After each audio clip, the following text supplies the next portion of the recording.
بسم اللہ الرحمن الرحیم۔ السلام علیکم ورحمۃ اللہ وبرکاتہ۔ حضرت عمر فاروق رضی اللہ تعالی عنہ کا ایک اثر انگیز واقعہ۔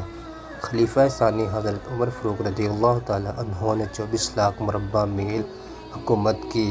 راتوں کو اٹھ اٹھ کر پہرا دیتے تھے اور لوگوں کی ضروریات کا خیال رکھتے تھے۔ کہتے تھے اگر فرات کے کنارے ایک کتا بھی پیاسا مر گیا تو کل قیامت کے دن عمر رضی اللہ تعالیٰ عنہ سے اس بارے میں پوچھ ہوگی۔ ایک دفعہ آپ رضی اللہ تعالیٰ عنہ دربار کا وقت ختم ہونے کے بعد گھر آئے اور کسی کام میں لگ گئے۔ اتنے میں ایک شخص آیا اور کہنے لگا، امیر المؤمنین، آپ فلاں شخص سے میرا حق دلوا دیجئے۔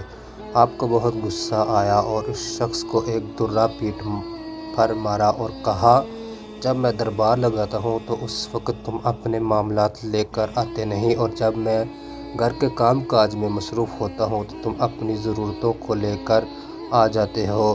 بعد میں آپ کو اپنی غلطی کا اندازہ ہوا تو بہت پریشان ہوئے اور اس شخص کو جیسے مارا تھا بلوایا اور اس کے ہاتھ میں درہ دیا اور اپنی پیٹھ آگے کی کہ مجھے درہ مارو، میں نے تم سے زیادتی کی ہے۔ وقت کا بادشاہ 24 لاکھ مربع میل کا حکمران ایک عام آدمی سے کہہ رہا ہے، میں نے تم سے زیادتی کی، مجھے ویسی ہی سزا دو۔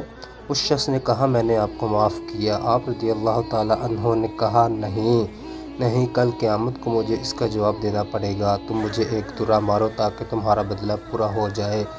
آپ رضی اللہ تعالیٰ عنہ روتے جاتے تھے اور فرماتے، اے عمر، تو کافر تھا، ظالم تھا، بکریاں چراتا تھا، خدا نے تجھے اسلام کی دولت سے مالا مال کیا اور تجھے مسلمانوں کا خلیفہ بنایا، کیا تو اپنے رب کے احسانوں کو بھول گیا؟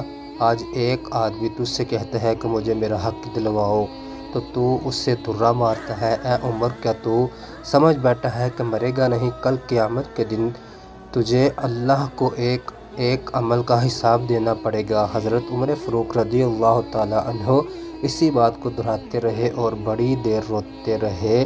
اللہ ہمیں سمجھنے اور عمل کرنے کی توفیق عطا فرمائے، آمین۔